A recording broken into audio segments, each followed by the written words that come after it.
there, and welcome to Prepare Like a Pro Live Chats. My name is Jack McLean. I created Prepare Like a Pro earlier in the year after being stood down as a strength and conditioning coach at the Hawthorn Football Club. I predominantly work with male and female footballers all over the country. If you're interested in working with me one-on-one, you can head over to my website, preparelikeapro.com, to check out my packages, as well as download free training programs directly from my website. I'm excited to catch up with Mark McGrath, who's a movement and rehabilitation specialist tonight. We'll have a live Q&A, so for those that want to ask questions, just hit the question mark at the bottom of our Instagram chat here, and we'll get cracking into a good catch-up. Here he is. Hey, Mark. Hey, Jack. How are you, mate? Going well, mate. This is the new world. Yeah. Live social media, hey? We've got 11 people joining us now, but now that you're on, we'll get your followers getting onto the program as well. I've just introed myself. I'll give the guys a quick intro, and then we'll get cracking into the questions, mate. Yeah, sounds good, mate. So for those that don't know Mark, he's a movement rehab specialist. I met Mark at my time at Hawthorn Football Club, where he was working with the guys both individually as well as running group sessions. After seeing Mark's sessions, I was instantly curious on his methods. It was something that I'd seen similar before from things like Iyengar yoga, but a lot of it I'd never seen before, and was definitely pretty keen to ask Mark on his methodologies and how he goes about his craft. And my curiosity hasn't stopped really. Every time I have a chat with Mark, I'm always learning something new, and I'm sure you guys he'll help you along your journey as well.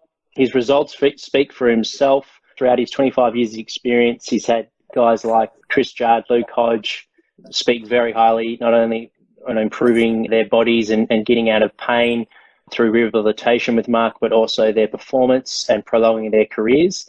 And then more recently, guys like Dylan Shiel and Tom Mitchell, who are working privately with Mark, and they join your retreats and training camps as well, Mark. Yeah. Is that correct? Yeah. But it's not just AFL football. You work with a whole range of different athletes. Seems like tennis seems to be a popular one. Tennis players are working with you. And I know you've worked with a lot of Olympic national level athletes as well. So welcome, mate. Thanks for joining me. Yeah, cheers, Jack. It's a great thing you're doing to try and get this sort of stuff out there. And I think that, conversations are the best way to give taste to people. Absolutely. And hats off to you, mate, for setting up the initiative and reaching out to have a chat tonight. I appreciate it. And thank you for coming on. If it's all right with you, I'd like to start sort of at the start of your career. When did you first recognise you had a passion for movement, fitness, strength training? Was it early on? How old were you when you started? I've realised what I really enjoy is a pioneer in a field who seemingly at the start going against the grain of what is accepted, but it turns out that what they were aware of and followed was more the fact. Mm-hmm. So, Bruce Lee was certainly... So he died in 1972, so I would have been nine years of age. And obviously his films and so forth. Just his dynamism, mate, his energy, his intensity, And, so he sparked a passion. Yeah, so he was the first pioneer. Yeah. And then, probably like Glenn Cherasoli in yoga. I mean, he's an Iyengar yoga teacher, but around the same time influenced by Professor Yanda, who actually really did go against the mainstream view of the nervous system. He was a lot more integrated, wasn't he? Not as isolated. Yeah, well, he identified true muscle balance as tonic and phasic, that we're born tonic, so internally rotated, flexed and adducted, and it's our phasic system that then balances the tonic system during maturation, particularly the first 15 months of life, and that going forward, that dance keeps going, so if we're injured, we go back to a tonic dominance, injured, fatigued, compensatory patterns. So the balance, the tonic being extension, external rotation, abduction is also why rehab works. You mentioned rehab in the intro. Mm-hmm. So again, I think it's important stuff because for me, it simplifies what I've got to do if I work in the field. I remember that I can really balance some up by having checking them out in the screen and then seeing where these compensatory patterns might be appearing. Yes. And that even if I begin to get a change there, show someone how to abduct their knees, for example, it's significant in the feeling of their body and then creating a pathway for them. And did you reach out to Professor Yanda and guys in their field purely through curiosity, or did someone recommend him when you did?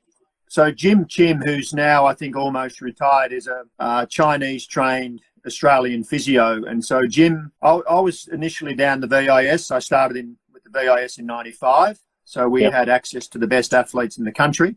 And it was just prior to sort of Sydney Olympics. And we were actually at Arden Street in the mid-90s, which was just in the old grandstand there. And it was very, very primitive. But obviously it was North's golden years. You know, they won the premiership in 96. So David Butterford was also down there. So there was Vern McMillan and I for the VIS, and then David Butterford with North. And so that was, you know, like the three of us had a great collaborative thing going forward. And then we moved to South Melbourne. Would have been, I think, 97, 98. And, you know, at that time sort of Dave went over to Collingwood and was sort of part of the success there too in that. Right, okay. In that period.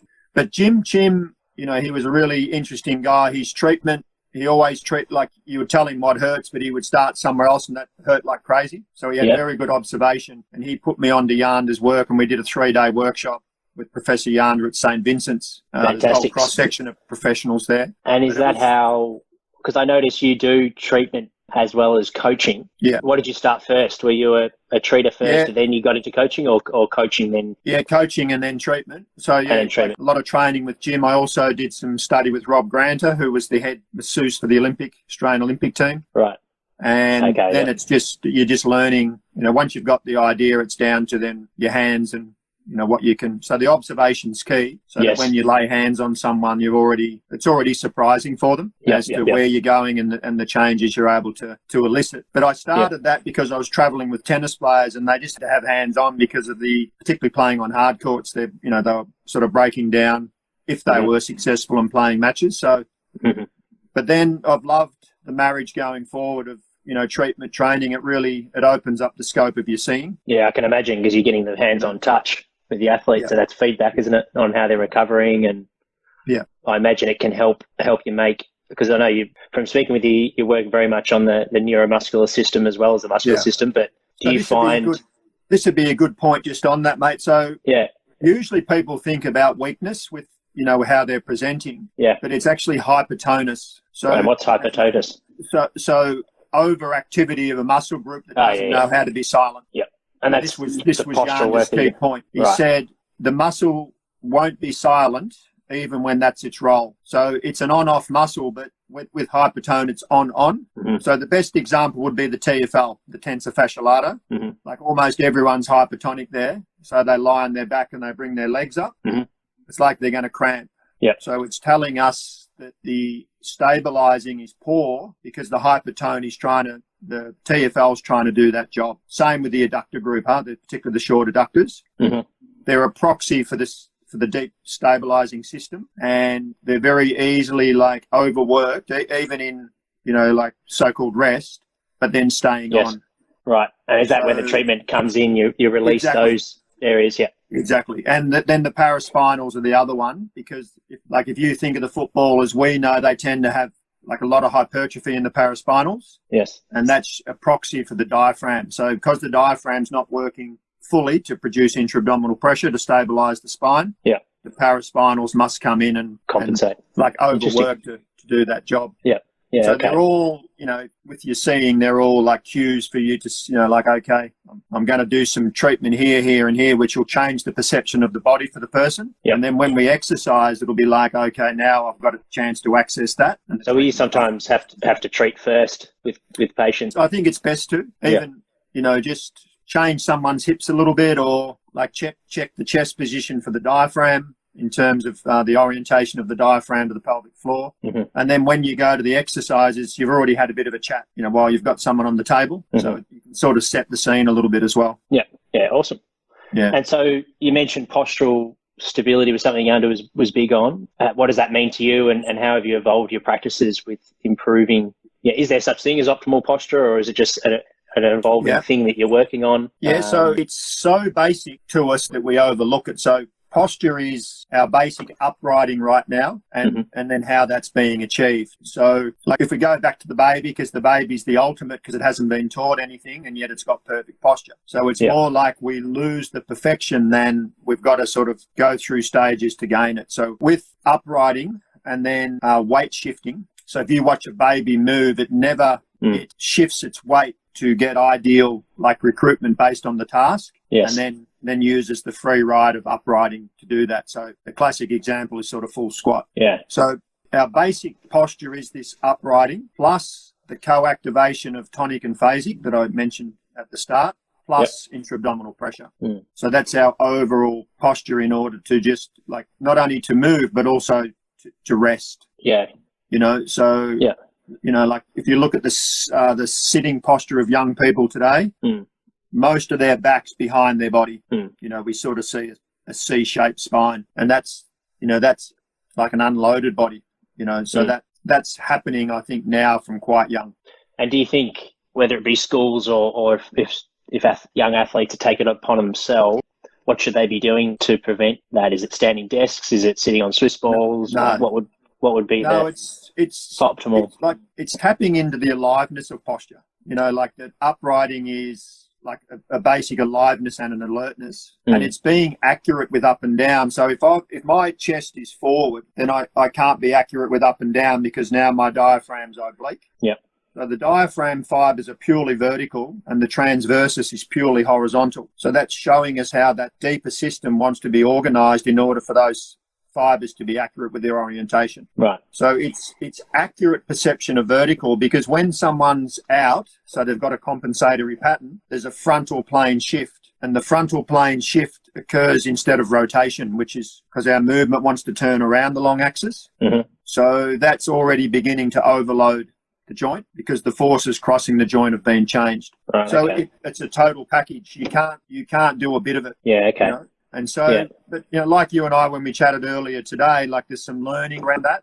Maybe you're saying it's not a chronological maturation; it's a matter of awareness through practice. You were saying, and the right type of things being reinforced, so that you know our understanding's one with our actions going forward. Yeah, and it's like a series of sips of the liquid. You know, like yes, I've got a little bit more now, but at the start it feels like you're drinking from a fire hose because it's like shit. Hang on, this is new and different information. I'm a little bit overwhelmed. Of course, you know. So in a sense, if you're practicing and aware and you're working on this, let's just say Bruce Lee is an example. If he's sitting in a chair compared to someone that's not as aware, the body's under two different stresses. Bruce Lee's body. Yeah, but see, Bruce had poor posture. He was flexed because, you know, when he was coming through, everyone was doing sit-ups. Yeah, okay. So he actually had a posterior pelvic tilt, a flexed T-spine and forward head posture. Yeah, right, okay. So, but this becomes another interesting point. If I do something for 6 hours a day every day, I can get pretty good at it. Like tennis are a good example of having non-preferred posture but outstanding attributes. That was actually something I was interested to ask you about posture. Yeah. Do you believe there's posture for specific tasks? So in terms of, is there an optimal posture for a swimmer compared to a gymnast compared to a footballer, or is good posture just good posture for the human body? We'll come back to basic uprighting. So why does the gymnast and the ballet dancer change their posture? Because they're told that like an extended spine is the aesthetic of the sport. So it's more like that's forced upon them than the other way. Yeah. So I guess if your whole focus is for performance, is there a ballet posture that is better for performance opposed to, or is it just a matter of the human body has an anatomy that has a stronger say that if you're in good alignment, how the diaphragm is supposed to be aligned with the transverse abdominis, and that's superior to opposed to the sport dictating your postural dominance. Does that make sense?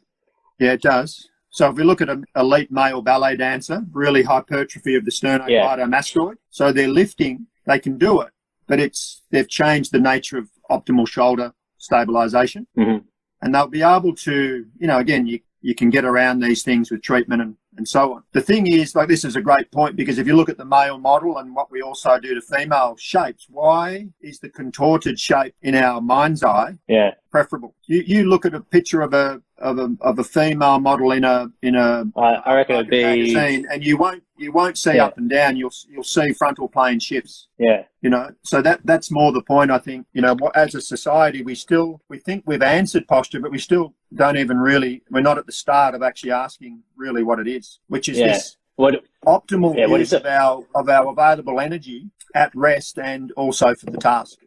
Because you can't beat conservation of energy as efficiency, because you're not wasting, you're not leaking energy to do anything. You know, that's where the attention part comes in. Right. But I'm attending to, sort of called a lot mindfulness today. I'm mindful of how I'm, say, lowering myself so that I can get even gliding through the joints. Depending on the task.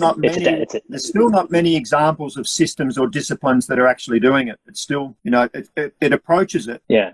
But I think that's why this field is so beautiful, because it's probably just at the start of a real chance for sort of this organic living system understanding to be a big part of, I can be interested in performance, or I can be just doing this for its own sake. And like my drive as a performer will be there anyway. I'm gonna train, and I'm gonna do what I'm gonna do. But it's to know that I can do that in a way that's just, to just use the term preferred, meaning I'm not working against myself as part of my training. So when we go to the history of training, the military had a huge influence. So think of the obstacle course, and then preparing guys for battle, so they're so physically trained that the demands of battle don't overwhelm them mentally. That's sort of the model that we've taken forward of all training, and it's definitely got its place. But if I can also do that and be optimal in my posture and understanding of the task over time, I'm also going to get longevity. Yes, gotcha.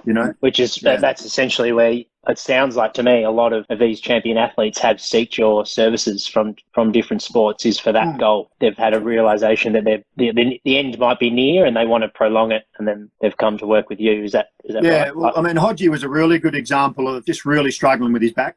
And like he's doing his best to get to places a day earlier and try and settle and recover. But once that sort of paraspinal hypertrophy, which was really dominating, and when it went, it would spasm. So when that was replaced by better diaphragm function, the uncertainty of whether or not I'll be okay was leveled out. Right. Particularly when this starts to be your software. Because the central nervous system it's a really close analogy. It's the software that functions us, and we change the functional software changes the hardware. So if I get better co-activation, better uprighting, better stabilization, I've changed the nature of the forces crossing the joint, and that's been achieved via my software. And so what age was he when he saw you? Like, how long was his programming? 2012. 2012. And then when did he notice a shift from not getting the spasming anymore? Like, how long did it take? Look, it's immediate, but then it's not that the software stuff doesn't work. You're up against your habit. Yeah. So it's continual work. There's a term in Alexander that I really like. Alexander technique. It says at the start it's like trying to see blue on blue. The difference between what I'm doing and then what I'm trying to do is blue on blue, because I don't know how to do it and I can't do it because I'm working deep. I'm working brains heavily being recruited to get these changes. But when I start to have a breakthrough in that, then I've got contrast, and what I used to do and what I can now do, I've got more control over the preferred. So your consistency going forward is important. And did Luke come to you straight away open to do whatever needed to be done because he was in discomfort, or did it take a while for him to start practicing your No, I think methods? Our relationship, again, when I'm with someone, I try to keep to the facts of like what's going on, just so that I'm not bringing in information that could confuse that. So it's, when we're in the task, I'm really coaching in real time. Yes. I want more of this, but less of that. Now, the hard thing is the less of that, because we try too hard, Again, that's the learning. And back to what, we chatted today about young athletes. I can give up on this early because it seems like I'm doing nothing, and it's hard. Yeah. You know what I mean? You got that double, but if you can, it's usually about 4 sessions. If you can last, you start to get this contrast. Yeah. And I remember you saying with the younger athletes, if they haven't had a chronic experience where they're in pain, or they're young, so they haven't had maybe trauma or whatever it might be, so they're going okay, but they're not functioning at their best. It can take a bit of time for them to see it. Build that awareness. Really realizing the role of the diaphragm and the fact that it changes its shape. So we're not talking respiration, we're talking a shape change of a large parachute-shaped muscle. That shape change is the piston effect of intra-abdominal pressure, because when I first try to do that, I'll just mainly tense abdominal muscles, but I've got to realize I have no other way to stabilize my spine. This is it. So that has to become like a priority for me. But when I'm young, it's easy for it just to slip and say, well, I'm doing plenty for the abdominal wall or the low back. Yeah. But none of that's from this inside piston-like perspective, Because when the push is good, we know the level of the hips as well. And when you know your hips, you're in the powerhouse of your body. But when I say know it, I mean you can feel it. Yeah. So that's what you're trying to get. You're trying to get them to have that light bulb moment, in a sense, where they feel that connection. Yeah, like at least you see something go off where it's like, hang on, that was significant. In their experience, it's like, hang on, something there, like a glimpse. Because I can imagine the earlier you start this practice, the better you'll be at it. Like anything, I imagine. Like if the earlier you it's start, a bit like like you're just traveling. Hopefully, there's appreciation that I've hit gold in terms of like a sophisticated way to go forward. Mm-hmm. But because it's just simply also our locomotion, that's where I've realised, particularly with athletes, if you just did the developmental work, so the work from the first 15 months of life, but you're not doing standing work, balancing work, and then sprint-based locomotion work, that's when the picture really comes together for the athlete, because there's enough load and work in it to go, oh shit. And then there's still the learning side and the appreciation side of like moving with efficiency. Yes. And I remember you saying earlier today that oh, you go. Yeah. I was just going to say, like, we are decelerating 5 times our body weight on one leg. Yeah. So it's more like we can't get these movement forces under external loading conditions that we can when we sprint, jump, hop, change direction. But again, it's got to be done so that that's what is taking place. And once those things start to drop of what it like, so changing direction is outside leg set, absorbing loading and redirecting. The skillfulness in that gets appreciated, and then it changes the way guys don't take for granted again a drill because they're tuned to it. Yeah, they realise that's where they're going to get further improvements. Yeah, and you mentioned the importance of curiosity, working with athletes that are curious. Yeah, how important is that, and how can you develop curiosity if it's something that isn't there or might not be at a level where it needs to be for an elite athlete? Yeah, so there's a good quote: "Curiosity is why you learn." Because it's the free ride of you already have an interest in the material. Mm-hmm. I think what happens when we go to school, because you're already told to learn more about like third person information and regurgitate it, we switch off and think that that's what the world's about. But in actual fact, that's the menu that we're looking at to see what we want to eat. Yeah. So curiosity is how I interact with the menu. And then my network, the relationships, are bridges between the first person curiosity, the third person menu, that's the second person interaction. So that's your mentors, your coaches, your guides, but who are particularly working with this curiosity. They're not just tipping more of the, like just from the content. Yeah, sure. And then when say they watch me perform, they like say it's a game of footy, and then we debrief the game and we talk about, what did you notice and what did you do well and what would you like to do better? And that can be the fuel for the training. That's when things really light up, because then that's when my qualities and characteristics as an athlete, I actually start to realize that they're my leverage. I already do them well, and